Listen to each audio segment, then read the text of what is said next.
Vamos falar de retificação de registro imobiliário. O registro de imóveis, como todos sabem, se baseia no princípio da, da, da, da unitariedade. Cada matrícula tem imóvel, cada imóvel uma matrícula. Então a retificação ela pode servir para alterar a descrição do imóvel, que é a mais comum, mas também pode ocorrer a retificação de outros elementos, pode retificar um registro de hipoteca, retificar um registro de alienação, por aí vai. Mas a mais comum é a da descrição do imóvel, a objetiva. E ainda é possível retificar a questão das partes, das pessoas, né? Aqui o nosso foco que a gente vai falar é da retificação do imóvel, da descrição, que é a mais comum. Como o sistema de matrículas ele é originário do sistema de transcrições, que era mais arcaico em questão de requisitos, é muito comum a matrícula ter descrição imperfeita, então ocorre a necessidade de se retificar a figura do imóvel. Eu tenho aqui em mãos um caso que eu estou ensinando a um funcionário. Vou usar essa aulinha rápida para ilustrar essa situação. Então nós temos aqui uma área que tem um aspecto de área rural. Ela tem uma figura que veio uma planta, tá? E quando ocorre a retificação da descrição, surgem duas modalidades. A partir da hora que a gente identifica qual que é o registro dessa área, matrícula número tal, ou transcrição número tal. Então, o primeiro elemento é achar qual que é o registro dessa área. Se não tiver, complica e já tem que ir para processo de uso capião, porque o registro de imóveis ele tem que retificar um registro, ele não vai fazer nascer um registro novo que não existe. Então, o primeiro elemento, para se ter uma visão geral do que está acontecendo, é achar o registro da área e achar o registro dos confrontantes. Então, digamos que aqui tenha um confrontante, aqui tenha outro, aqui tenha outro. Tá? Para poder retificar no cartório de registro de imóveis, tem que achar todos. Se não achar todos os registros, logo de cara, isso aqui não compete ao registro de imóveis, compete ao judiciário, porque tem que produzir um tipo de prova que nós não temos o poder de averiguar. Então tem que ter clareza qual que é a matrícula dessas áreas, às vezes é transcrição, tá? Qual que é a matrícula da outra, a gente tem que ter esse elemento. Primeiro passo, sempre que for mexer com um registro que envolve imóvel, retificação, desmembramento, pega uma das plantas, escolhe uma que que você vai abrir mais vezes, deixa ela aberta na sua mesa de algum jeito para facilitar. Uma vez feito isso, a gente vai ter que analisar se essa retificação ela vai ter um processo administrativo aberto por alguma razão, ou se ela vai ser registrada direto. Qualifica no prazo da devolução, devolve o registro, ou um registro direto. Quando ocorre uma, quando ocorre a outra, quando tem que intimar alguém. Então, primeira coisa que a gente tem que ter segurança, tem que achar a matrícula disso, abrir, traz na mão. Então, eu como revisor, como supervisor dos funcionários, eu vou, através de perguntas, revisando e avaliando se está bem feito. Então, primeira coisa, eu peço a matrícula. Então, aqui eu estou com uma matrícula em mãos, já estou folheando ela.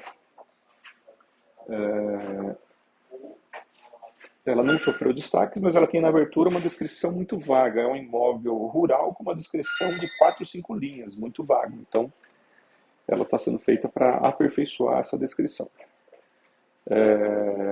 Então, em questão de matrícula, está em ordem. Aí eu só pergunto, no meu exemplo aqui, por exemplo, eu estou com uma área de 64,13 hectares. E daí eu pergunto, pela planta, pelo desenho pretendido, qual que é a área que eles estão buscando 65,59,66, né? Então, foi de 64 para 59, ok, reduziu. Então, a princípio, aumentar seria um problema. Pô, o que está acontecendo aí? Alguém está transmitindo para alguém? Ocorreria, alguém vendeu, alguém doou, ou é uma usucapião direta? Toma cuidado para a retificação não servir de maneira transversa, caminho indevido para praticar outra. Quando reduz a área, também tem que tomar cuidado. Pô, por que reduziu tanto? Se você está transmitindo algo para alguém aí, às vezes estão transmitindo e estão deixando um retificar mais, outro retificar menos, e está doando, está vendendo por baixo do pano, né? Então, o cartório tem que dar uma fiscalizada nisso também. Então, a gente pede que eles, pelo menos, justifiquem, ó, por que baixou tanto a medida? Às vezes eles falam, não, de fato, antigamente era tão vago que estava mal calculado, e muitas vezes é mesmo e tem que aceitar. A gente entrar nesse juízo, não é, verdade não é, meio complicado. Então, geralmente o cartório não fica recusando tanto isso, mas a gente pede que pelo menos o técnico especifique. Nessa fase ainda que a gente está olhando a visão geral, a gente pede que eles, para cada imóvel, você tem que ter muita clareza de quem são as pessoas que tem que anuir em cada confrontante. Para cada imóvel, tem que surgir duas figuras. O confrontante tabular. O que é tabular? É tábula. Tábula é registro. Então, quem que está nessa matrícula vizinha? Ah, essa matrícula pertence ao A mais o B mais o C, em partes ideais, por exemplo, né? Então, pelos artigos lá das normas, especifica que um ou outro tem que anuir. E, ao mesmo tempo, além do tabular, tem que ter também o confrontante ocupante. Poxa, tem alguém lá ocupando o imóvel. Por que existe a figura do ocupante? Porque é comum, muitas vezes, esse ABC ter vendido para um D que ainda não registrou e está morando. A gente tem que interpretar bem o que é ocupante. Ah, tem um cara que alugou e está ocupando. Cuidado, isso aí já é uma posse mais precária, uma posse indireta. Quem está ali, geralmente a pergunta que eu faço para descobrir qual é o ocupante, uma pergunta coach aí.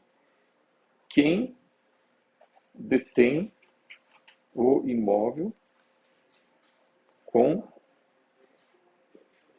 ânimo de dono? Então, digamos que o ABC vendeu para o D, que vendeu para o E, aí ninguém registrou e o E alugou para uma outra pessoa aqui que é o F, por exemplo. E ainda tem usufrutuário. Pode acontecer também. Então, digamos aqui que o F... Vamos só passar a borrachinha aqui. Então, aqui tem um F que está ali como locatário, por exemplo. Quem tem o ânimo de dono é o E. Ele comprou, não registrou ainda, mas ele tem a aparência da propriedade. Ele vai lá, ele alugou, ele controla, tudo mais. Até mesmo quando ocorre a usucapião, a gente percebe a posse, quem transferiu para quem está na posse, a gente percebe quem está ali com a intenção de dono, né? Então, por que saber essas figuras? Porque os dois têm que ser intimados. Se todo mundo, em todas as matrículas, já veio a anuência perfeita, acabada, o processo segue direto como um registro direto. Deu prazo lá, não tem exigência, já registra, microfilme, pronto, acabou. Se faltar intimar alguém, aí o processo, na mesma data em que ocorreria, na linha do tempo aqui, na mesma data em que seria o prazo para devolução com exigências, essa mesma data tem que ser autuado um processo administrativo e expedida a intimação do confrontante. E se for via títulos documentos do mesmo cartório, no mesmo dia também já ocorre o protocolo em títulos documentos. Tá? Então, a primeira coisa que eu peço para os funcionários, logo de cara, me mostra isso. Quem que é aquele? E um desafio que vai surgindo agora é o seguinte. Depois que achou as matrículas, já sabe quem é tubular e quem é o confrontante. Agora, a gente está percebendo claramente o vínculo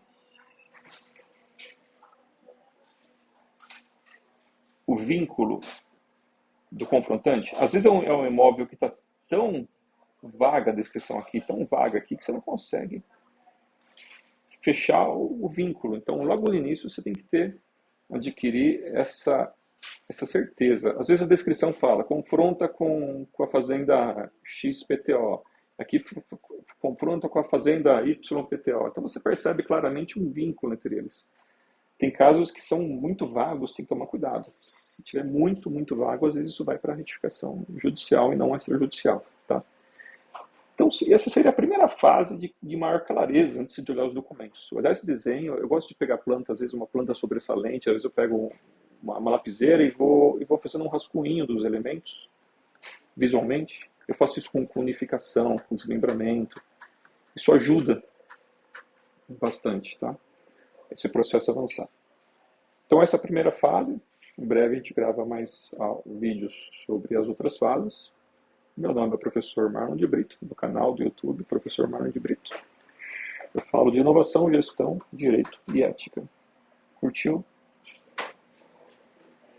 Clica no curtir, compartilha e segue o canal. Obrigado.